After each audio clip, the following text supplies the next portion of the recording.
Now, before I jump into this video, I want to just offer a bit of clarification for people, because I know there was a bit of confusion a little while ago when I did my video where I was talking about the two doors at the house, the sliding door and the front door. And there was one or two people who, based on their comments after the video, thought that I was putting some level of credibility on the story of the children sliding the door open and going out. Someone made the comment, "Oh, the door's just a distraction." Well, actually, not a distraction. It's part of their original narrative. It's not a distraction, it's part of their made-up story. There's a difference. A distraction is a bit of information that doesn't even connect with the original narrative and is basically there to make people look the other way. So an example of a distraction is with this witness who has come forward, one of the two witnesses who came forward about hearing the vehicle. We know Janie and Daniel have been going out of their way to basically distract people by getting them to believe that this witness is actually a really, really bad person who shouldn't be trusted.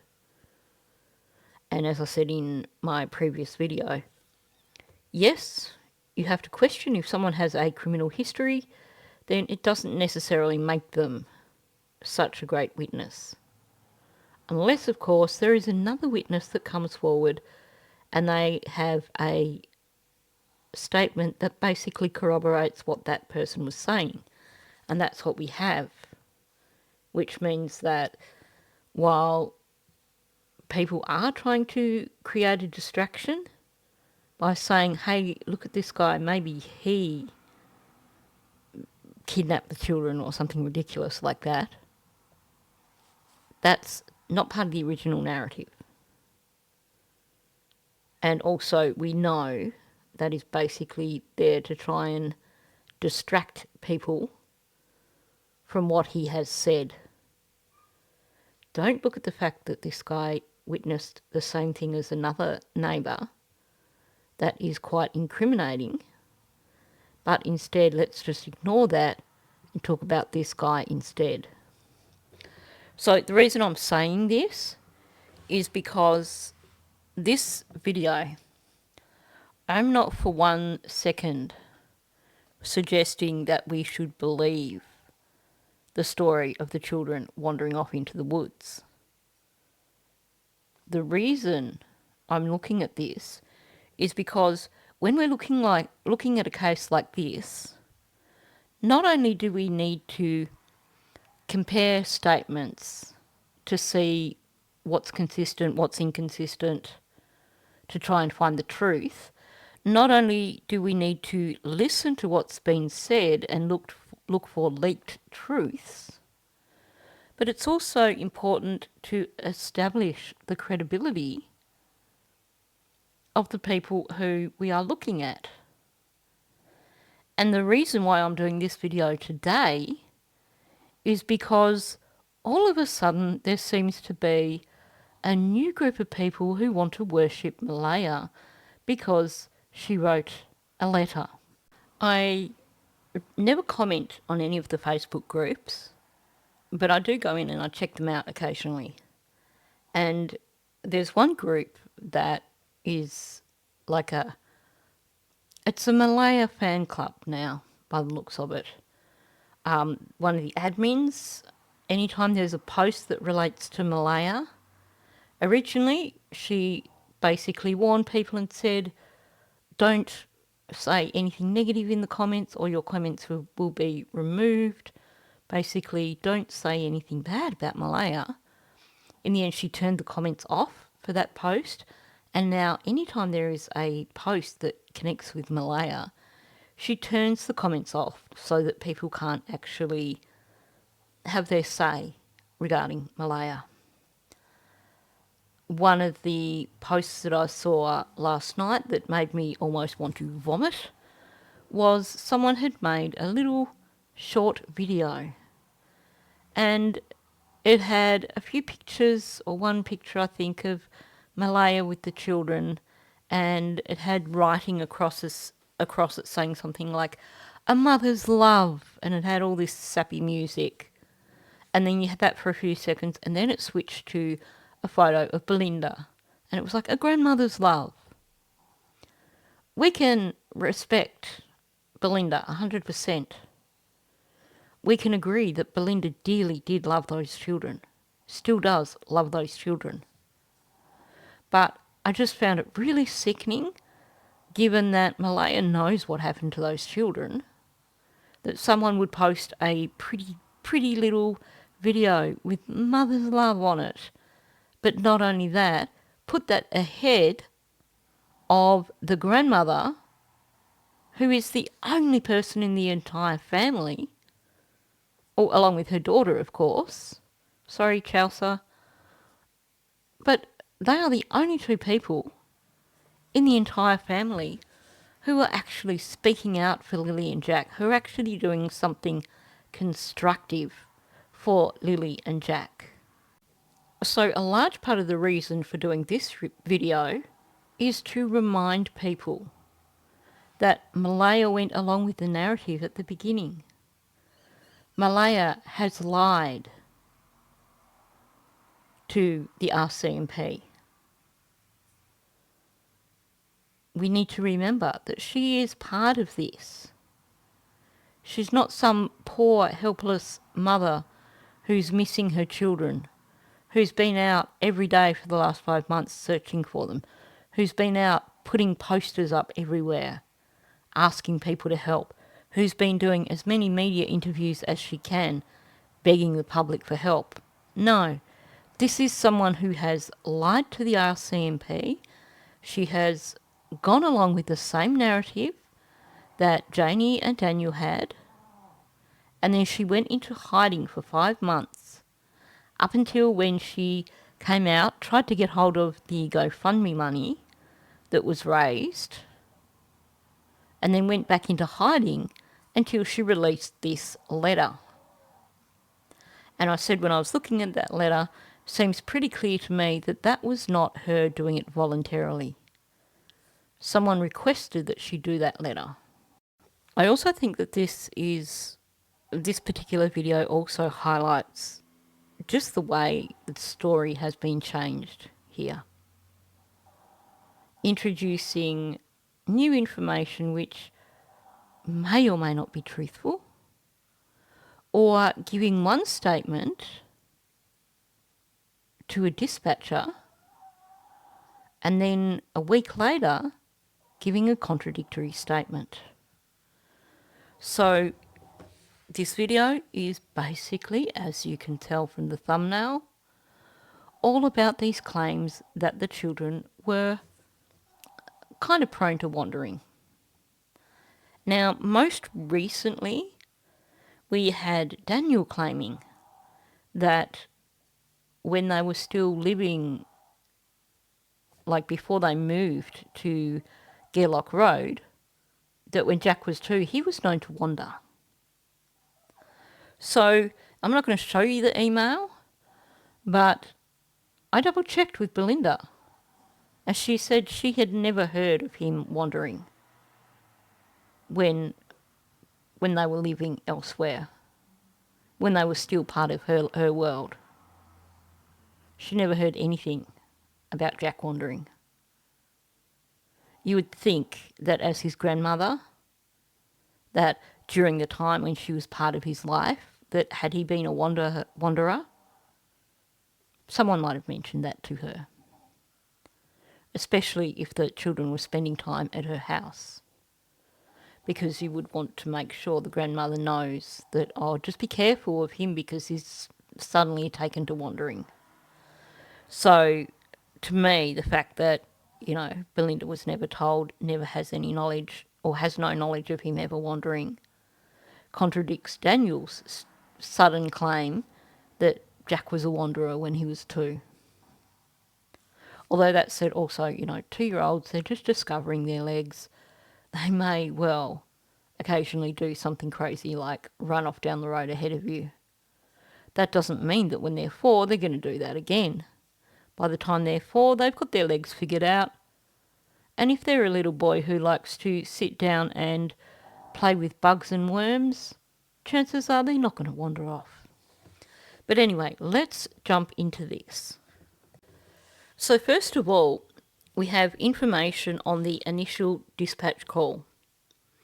On May 2nd, Pictou County RCMP were dispatched to a report of missing children in Lansdowne, Nova Scotia. The following is a summary of the dispatch information. Malaya reported her children, Lily and Jack, may have left the residence and were missing. She said they were both possibly autistic and were known to wander. She said their boots were gone. So this is the dispatch call. She told the dispatcher that they may have left the residence. Not they definitely did, but they may have left the residence. I would love to hear this dispatch call. This is what media should be focusing on now. They should be trying to get access to this. So she's here claiming they may have left the residence. They're both possibly autistic and were known to wander, which again is different from Daniel's claim anyway, because he claims that Jack is prone to wander. Of course, if Jack is prone to wander, we've seen, you just have to look at the photos to know how protective that Lily is of Jack, and that she would keep an eye on him and prevent him from wandering. The chances of both of them being wanderers, even less. Now, the next bit that you can see is from a statement given by Malaya on the 9th of May. So this was made a week later. Malaya said Lily and Jack did not normally wander on their own. They would if Daniel's 2 children were there, but not by themselves. Somewhat disturbingly, despite the lack of love between Janie and Malaya, there seems to be far more consistency between their statements than between Daniel and either of them. Now, this is what we have from Janie in the documents. Now, these are from the latest release, the less redacted documents. I think it's probably fair now that I can probably put them on Patreon for you. I usually wait to give other content creators time to get copies of them for themselves. And when I've accessed the documents directly from another content creator, I don't want to rush in and be sharing them publicly, because I don't know. I think it goes back to when I used to get a lot of documents from Plunder True Crime with the Maddie Soto case, and I would hold off to make sure that I wasn't treading on her toes, so she could still put those documents on her Patreon, because on her Patreon she charges for documents because she pays for things, whereas the rest of us were basically riding on her coattails. She'd get the documents, she'd pay for them, we'd get them and we'd run with them. In this case, obviously no one's having to pay for the documents, but it's just still the way I roll, I think, because of getting into that habit with Paula. But these have been out for long enough that I think it's fine for me to put them on Patreon now for people who want their own copies of them. So this is the less redacted documents. Okay, so with that said, let's talk about Janie's statements.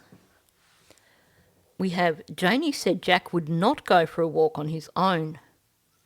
She said she, Jack, Lily and Daniel went for walks in the woods all the time, and they had to carry Jack sometimes because he got tired and would just sit in one place. Really doesn't sound like a child who's likely to wander off.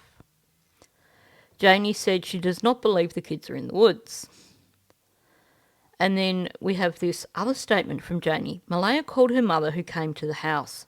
When her mother arrived, Malaya talked to her and said, "I told you they had autism." Why am I pointing out this autism thing? Because it seems to me like the original narrative was going to be that these children had wandered off into the woods. And it seems to me that they were trying to use autism as an excuse and say, oh, we've been told that they might have autism, so we think they wandered off because they've got autism. So you can see that the original intent from these people was to convince people that the children had wandered off into the woods. And I will just put a pin in that because there is more that shows us that as we go on. Okay, so now I'm going to start going through some audio clips and some interviews, starting with that really confusing line that Malaya said. What happened was we woke up, I heard them playing in the next room beside us, and I was drifting in and out of sleep, and they're not the type of kids we tell them not to go outside on their own. We always make sure that we're out there with them, watching them, and they happen to just get out that sliding door, and we can't hear it when it opens, and they were outside playing, but we weren't aware of it at the time, and the next thing we knew, it was quiet. Okay, so obviously there's the standout bit where she forgot the narrative and started saying the room was quiet and then went, everything was quiet, because she forgot that she'd established the fact that the children went outside, so, and that she didn't know that they were outside. So in terms of the timeline, everything would have had to have gone quiet before they went outside, not while they were outside. But in amongst her confusing, jumbled speech here, she's originally saying, I think she's trying to establish that, you know, they're not the kind of kids that run off outside on their own. We tell them not to, and we usually make sure that we go outside with them. That's my rough translation of that garbled rubbish.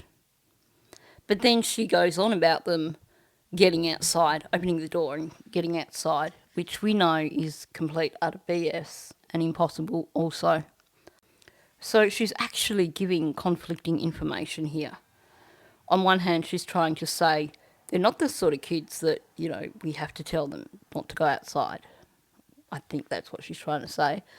And then straight away she's basically, yeah, they got the door open and they wandered off outside and they were playing for a while and then they just wandered off. And we know that this is the same interview when she was talking about the possibility of an abduction. Not that they could be abducted, but they could. You know, kind of garbled Malaya thing. But the translation of that, again, is her going essentially that she doesn't think they've been abducted, but they could have been. So in the possibility that this may have happened, but that's not my story that I'm giving you right now. So even in that first 24 hours, 36 hours, she was getting her narrative confused. She wasn't sure whether to push the may have been abducted narrative or push the wandered off into the woods narrative. So she's contradicted herself in this interview. Now, there's one more thing in this interview that she said that I want to bring out, and that's what she said in terms of their apparent autism. And they do have possible autism, but it's not extreme autism. It's just they have issues with school, and they don't catch up with the other kids. So here she's saying that if it is autism, it's basically their idea that that is what's going on is based on the fact that the children are behind developmentally. She's saying it's not extreme autism, and she's said before that, you know, they're verbal. Now, when it comes to children with autism who wander off, that is children with a higher level of autism.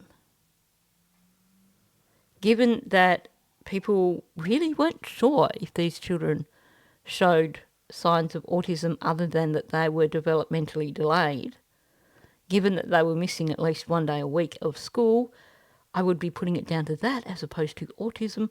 I would also be having a close look at complex PTSD.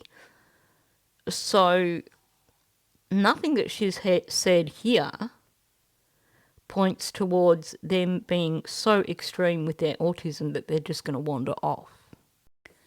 So she's basically shown a lack of understanding of autism here and also shot her own argument in the foot, because it sounds like she was trying to establish that, yeah, believe me that they must have wandered off because we've been told they might have autism. And then the saying to Cindy, I told you they had autism. Like somehow having autism means you are going to wander off. It doesn't mean that. Yes, there are instances of children with autism who may wander off and get lost. But when you look at those children, they have a far more, they show more symptoms. I'm just trying to say it the right way without sounding politically incorrect or anything. But the children who show definite autism symptoms, children who definitely need support because of the high level of their autism. These children needed support because they weren't being cared for. Anyway, the point is here that she's trying to establish this narrative of they must have wandered off because we've been told they have autism. And then now she's saying, oh, the autism isn't all that bad. Okay, so let's move on and see what Janie and Daniel said about these children in terms of the wandering. I know those kids. I've observed those kids. As I said, I walked with those kids through the woods. I had to carry Jack through the woods. He wouldn't go through the woods. He would stand there. He wouldn't go over a branch. He wouldn't go under a branch. I had to carry him over them. So I know they're not in the woods. As I said, I don't even like going through the woods because I don't like walking over trees and branches and bush. Could you imagine a 6 and a 4-year-old going through the woods? You guys seen through videos of what the searchers went through. There's no way that a 6 and a 4-year-old could go through those woods. Believe me. As I said, don't even want to go through the woods. I take the easiest route out. But if those kids are in the woods, they wouldn't have got very far.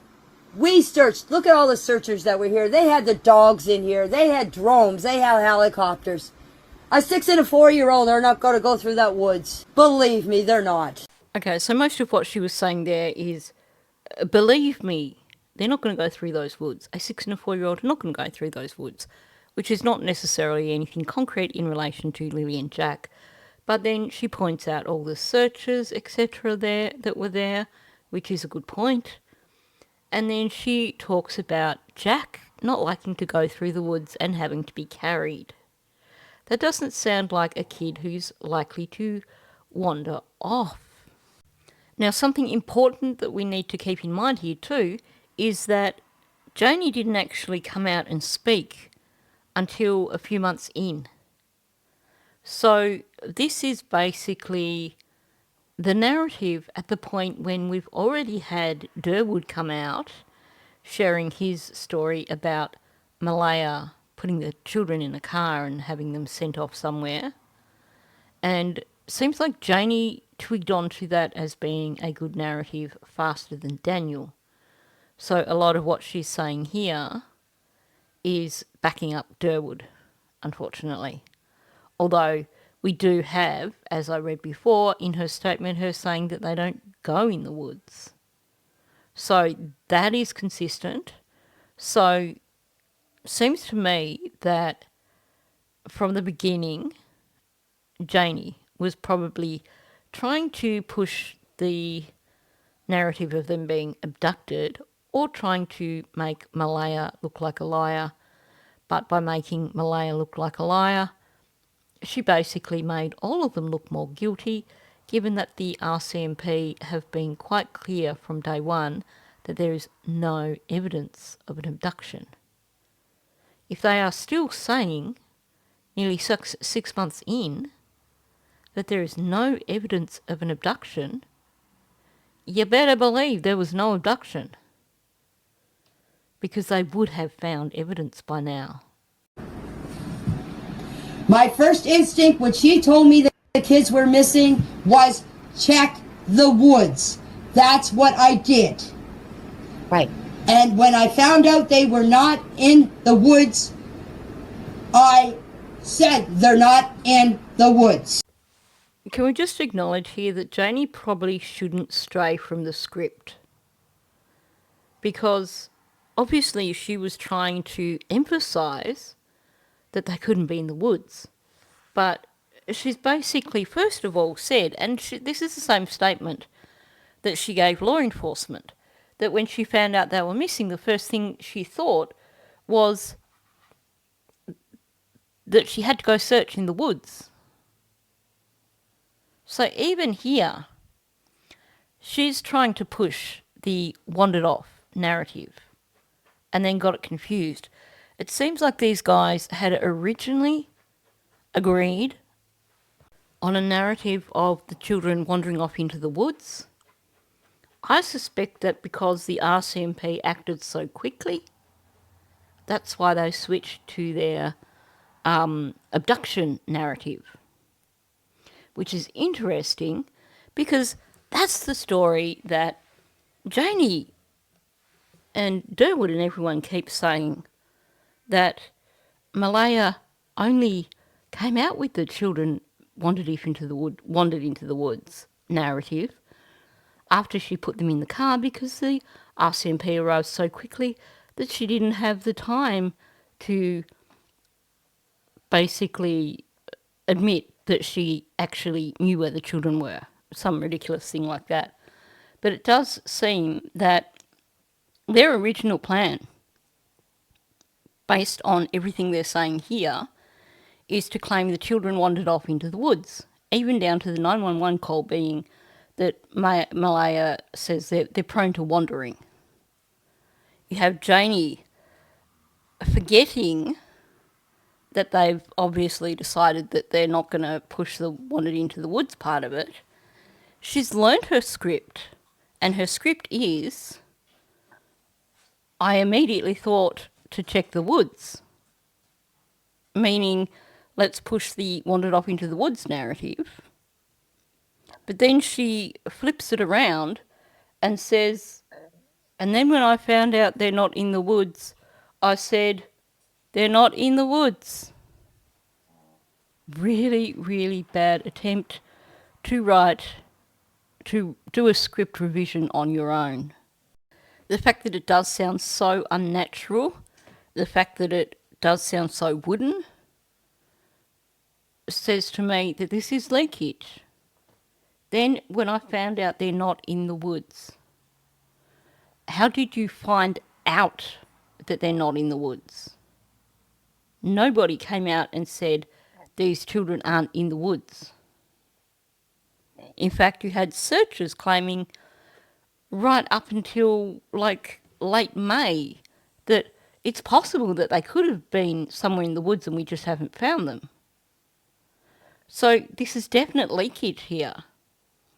And I think what she's actually meaning here is, when I found out that we were scrapping the narrative of them wandering off into the woods, then I started saying they're not in the woods. It's a shame that Janie's gone quiet now, because honestly, she's got the best leakage out of all three of them. She's given us so much information by accident. And I think this is just that. Like I said, you don't just definitively find out, no, they are not in the woods. I mean, even a few weeks ago, the RCMP were bringing the dogs in not just to the property, but to check the woods around the property. It was never said outright that the children are not in the woods. We know, based on the direction of the investigation, that RCMP don't believe that the children wandered off into the woods. But they have never made it as an outright statement. And for what she said about Jack and Lily wandering, that's a bunch of BS. The only time they go anywhere up in the woods is when my other two grandchildren are here. And they're always kept an eye on by me. And if Daniel's in the yard, he watches them too. And the kids have never wandered away or never gone in the woods by themselves in the last 2 years. Why all of a sudden would they do it Friday morning? So one of the best ways to get Janie to stray from the script and have any sort of leakage is to basically tell her something that Malaya has said, because she dislikes Malaya so much that she would argue that actually, sure, Malaya said the sky's blue, but no, look at it, it's actually green. Malaya's wrong. So what she's saying here is basically an attempt to once again try and make Malaya look like a fool and a liar. And she's saying, you know, the only time they've ever gone into the woods is when my other two grandchildren are here. And they've never wandered off any time in the last 2 years.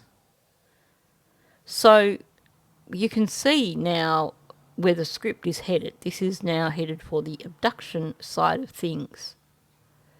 But she's forgetting that earlier she said that the first thing she did was go check in the woods.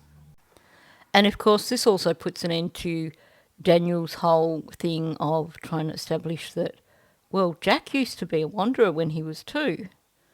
Because Janie's now saying, well, they've been here for 2 years and they've never wandered.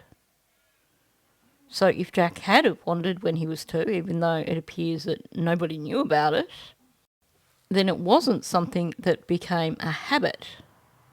It sounds like if it did happen, it would have been just an exploratory thing. Like I said, a 2-year-old discovering their legs and discovering that there's a bigger world than just inside their house.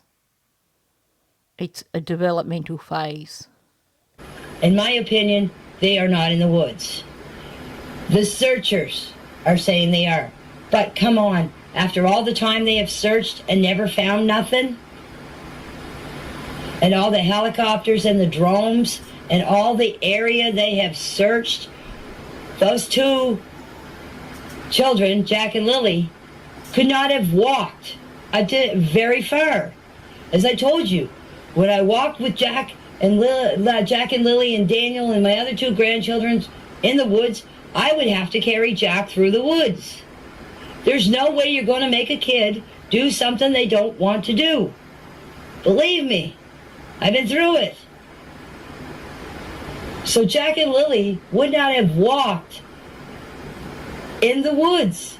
The only distance they would have walked is up to their little fort that they built. Lily is scared of bugs and spiders, the opposite of Jack. When I see them out here in the yard and there's a fly or a bug or something, if Jack gives her one of her bugs, she goes, I don't want that. Or worms. She won't touch worms. She won't touch bugs at all. She gets scared of them. She runs in the house when there's a fly or something around her. So I can't see them going in the woods with bugs and flies. So this was clearly around the time that Amy Hansen was saying in the media that she believed that they had wandered off and got lost in the woods and they were still there to be found. But part of this also is Janie trying to prove that she knew the children better than Malaya. And that basically, Malaya is dumb if she thinks that they wandered off. So she's saying, the searchers think they're still in the area or that they wandered off. And she points out about the technology or the searching that happened. And then she goes back on to Jack. Well, first she's like, they couldn't walk very far in those woods. But then she talks about having to carry Jack. And then she makes that reference to you can't make them do something if they don't want to. And that is a direct reference to where she has mentioned elsewhere that basically Jack would just sit down and decide he wasn't going. So he could be a bit stubborn. And we heard this from Wade as well. And then she contradicts herself because she's like, the only time they went in the woods was when my grandchildren was here. And now she's like, if they had gone into the woods, they would have only gone as far as the fort. But then she says, but they wouldn't go into the woods because Lily's afraid of bugs and spiders. So she's all over the place here. But again, it seems like Malaya's original comment of these kids being likely to wander, Janie's proving it wrong. And frighteningly, what she's saying makes sense. And then we noticed the boots were gone. We went outside, made our way into the backyard. We didn't see them anywhere. And Malaya said, should I call 911? And I said, well, just wait 1 second. I ran up in the woods to the kids. They have cabins up in the woods. It's about, 100 feet up in the woods. Ran up there, ran right back down. So what these people have done is they've revised their theory. And their theory now, the revised theory, is that the children were driven away from the property. They were either abducted or were supposed to follow the Durwood theory, that Malaya put them in someone's car and they were driven away by someone who knew the children. But the thing is, when they describe their actions upon discovering that the children were missing, the actions they are describing them believing that the children must have wandered off into the woods. Daniel's saying Malaya asked him if she should call 911, and he's like, no, let me just check in their spot up in the woods where they go and play. So even here, he's trying to establish that they were occasionally likely to wander off up into the area in the woods where their fort was. Trying to make the suggestion that maybe they wandered up there and got distracted and wandered further. But to be pushing an abduction narrative, but then describing your actions which actually show the opposite, your actions show that apparently you believe that they had wandered off. It doesn't work very well. Why do you think that they're not possibly, why that they didn't possibly wander into the woods? Well, with the amount of resources that were used, and for everything from drones to helicopters to classified technology and all the searchers on the ground, searchers on bicycles, they did everything. So apparently Daniel didn't keep his copy of the script. So with these recent interviews, he's had to essentially reinvent the script. So he's apparently forgotten the argument of that they only ever went as far as the fort in the woods or whatever it is. And now his argument in terms of when she says, why do you think they didn't wander off into the woods? There's no argument here of because they're not the sort of kids that wander or because they only ever went as far as the fort. For Daniel, it's, because of all the technology that they used, because of how quickly they were searching. Which again takes me back to thinking that this is why, one of the reasons why they flipped from making the 911 call and claiming that the children were prone to wandering and trying to push the whole idea of, we went and checked in the woods because that's the first place we looked, they must have gone into the woods, to instead pushing the abduction narrative. I think they had to push that narrative because of how quickly the RCMP responded, especially because the Major Crimes Unit became involved the next day. which means they were asking them questions. The next day, they were probably asking some of the curly questions that they didn't want to answer. So it seems that once the pressure was on, and the suggestion was, well, we don't think these children did wander in the woods, perhaps, they've decided to rewrite the script, but unfortunately, the rewrite was not so convincing. But the most of the black eyes were probably from Lily, because, and I don't want to say 100% because Jack was really clumsy too. Like when we used to take him to the woods, he would fall a lot. I remember one time too, Jack ran right into the doorknob on the door. Now, these fools never really think their scripts through very much, because here he's basically trying to explain away black eyes. He's trying to convince people that he was never violent with the children. And one of the excuses here is that when they went into the woods, Jack would fall over quite often, which of course completely contradicts the likely to wander off, because a child who goes in the woods and frequently falls over is not likely to wander off into the woods without an adult to lift him over things or carry him when he's had enough. And if he did, he's not going to go far, especially wearing gumboots and a soggy nappy. So I think this establishes a few things. First of all, it is a good reminder of the fact that Malaya was in on this cover-up. She was pushing the narrative of them wandering off when she rang 911. They were all originally trying to give the impression of the children wandering off. And yet, when they have tried to revise the theory of actually they were abducted, they never really revised their scripts. So we are getting them still contradicting each other. But this is just one of the many things that demonstrates how unreliable their statements are, demonstrates the lies that they made, and shows us that there was an original script that has gone through many, many revisions, and those revisions to the script haven't necessarily worked. Now, I've chosen not to touch on any of the psychology of coercive relationships here.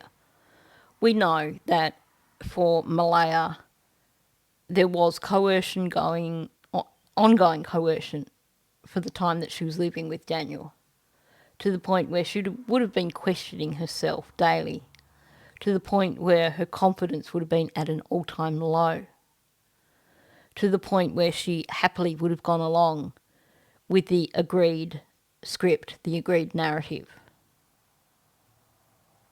But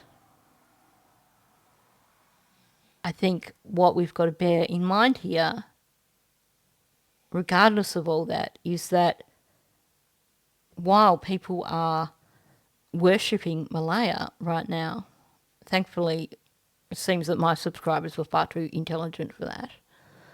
But it seems like while these people on Facebook are suddenly like, Malaya's our hero, we need to remember that even if it was because of coercive control, she lied. She went along with the narrative. She went along with the script. And she has not come out and tried to speak the truth. We know that because of the lies in her written statement. These fools contradict themselves and each other on various occasions with regards to whether or not the children were likely to wander. But it's all of them. It's also Malaya. I think we can agree that there seems to be very little evidence that these children were wanderers, seems highly unlikely. But at the same time, I think we need to acknowledge that, in actual fact, in terms of what happened to the children, it's just basically an excuse. It is part of the script. It is not what happened. Because we know that whatever happened to those children happened before Friday morning. So we know that they didn't wander off. We know that they weren't put in a car by Malaya. We know that they weren't abducted. Because after 5.5, nearly 6 months, trust me, the RCMP would have evidence of that if there had been an abduction. Now, members, I know I owe you another video, and I'm hoping to get onto that this evening after myself and the dogs have had our dinner. So hopefully you can expect another instalment of my discussion with regards to the RCMP interview. As for my public videos over the next days, I have to confess, I've got a list of things that I want to talk about. And it seems like at the moment, it depends on my mood on the day as to what video I tackle.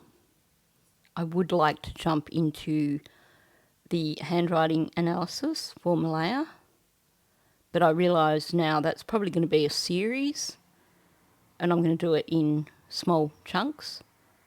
But I also want to get back to looking at Daniel's Turkey interview.